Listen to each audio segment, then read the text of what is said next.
ਦੇ ਇਲਾਕੇ ਜਿਸ ਵੇਲੇ ਮੈਂ ਮੌਜੂਦ ਹਾਂ ਤੇ ਕਾਨੇ ਦੇ ਵਿੱਚ ਸੀਸੀਡੀ ਦਾ ਵੱਡਾ ਮੁਕਾਬਲਾ ਹੋਇਆ ਡਾਕੂਆਂ ਦੇ ਨਾਲ, ਜਿਹਦੇ ਬਾਅਦ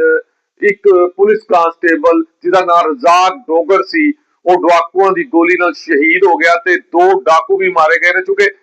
ਸੀਸੀਡੀ ਨੂੰ ਖਬਰ ਮਿਲੀ ਸੀ ਕਿ ਡਾਕੂਆਂ ਦਾ ਇੱਕ ਗੈਂਗ ਇੱਥੇ ਮੌਜੂਦ ਹੈ। ਜਦੋਂ ਡਾਕੂਆਂ ਨੂੰ ਫੜਨ ਲਈ ਸੀਸੀਡੀ ਇੱਥੇ ਪਹੁੰਚੀ ਤੇ ਉਹਨਾਂ ਨੇ ਪੁਲਿਸ ਦੇ ਉੱਤੇ ਸੀਸੀਡੀ ਦੇ ਜਵਾਨਾਂ ਦੇ ਉੱਤੇ ਸਿੱਧੀ ਫਾਇਰਿੰਗ ਕਰ ਦਿੱਤੀ, ਜਦਕਿ ਜਵਾਬੀ ਫਾਇਰਿੰਗ ਹੋਈ ਲੇਕਿਨ ਡਾਕੂਆਂ ਦੀ ਗੋਲੀ ਨਾਲ ਇੱਕ ਸ਼ੇਰ ਜਵਾਨ, ਸੀਸੀਡੀ ਦਾ ਸ਼ੇਰ ਜਵਾਨ ਪੁਲਿਸ ਅਹਿਲਕਾਰ ਰਜ਼ਾਕ ਡੋਗਰ ਜਿਹੜਾ ਉਹ ਸ਼ਹੀਦ ਹੋ ਗਿਆ, ਜਦਕਿ ਜਵਾਬੀ ਫਾਇਰਿੰਗ ਦੇ ਵਿੱਚ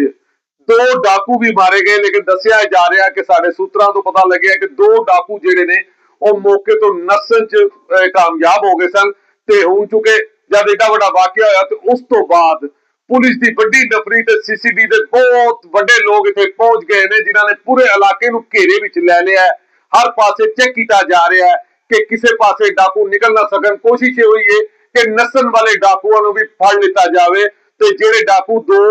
ਪੁਲਿਸ ਦੀਆਂ ਗੋਲੀਆਂ ਨਾਲ ਮਾਰੇ ਗਏ ਨੇ, ਜਹਨਮ ਵਾਸਲ ਹੋਏ ਨੇ, ਉਹਨਾਂ ਦੀ ਪਹਿਚਾਣ ਦਾ ਵੀ ਜਿਹੜਾ ਨਾ ਉਹ ਸ਼ੁਰੂ ਕਰ ਦਿੱਤਾ ਤੇ ਚੁੱਕੇ ਸਾਡਾ ਪੁਲਿਸ ਦਾ ਸ਼ੇਰ ਜਵਾਨ ਰਜ਼ਾਕ ਡੋਗਰ ਜਿਹੜਾ ਸ਼ਹੀਦ ਹੋਇਆ ਉਹਦੀ ਲਾਸ਼ ਪੋਸਟਮਾਰਟਮ ਵਾਸਤੇ ਡੈਡ ਹਾਊਸ ਭੇਜ ਦਿੱਤੀ ਹੈ, ਜਦਕਿ ਪੂਰੇ ਇਲਾਕੇ ਦੇ ਵਿੱਚ ਕਾਨੇ ਦੇ ਪੂਰੇ ਇਲਾਕੇ ਦੇ ਵਿੱਚ ਇਸ ਵੇਲੇ ਪੁਲਿਸ ਜਿਹੜੀ ਹੈ ਉਹ ਹਰ ਪਾਸੇ ਛਾਈ ਹੋਈ ਹੈ, ਹਰ ਪਾਸੇ ਨਾਕੇ ਲਾਤੇ ਗਏ ਨੇ। ਕੋਸ਼ਿਸ਼ ਕੀਤੀ ਜਾ ਰਹੀ ਹੈ ਸੀਸੀਟੀ ਵੱਲੋਂ, ਪੁਲਿਸ ਵੱਲੋਂ ਕਿ ਭੱਜਣ ਵਾਲੇ ਦੋਵੇਂ ਡਾਕੂਆਂ ਨੂੰ गिरफ्तार कर लिया जाए। जी।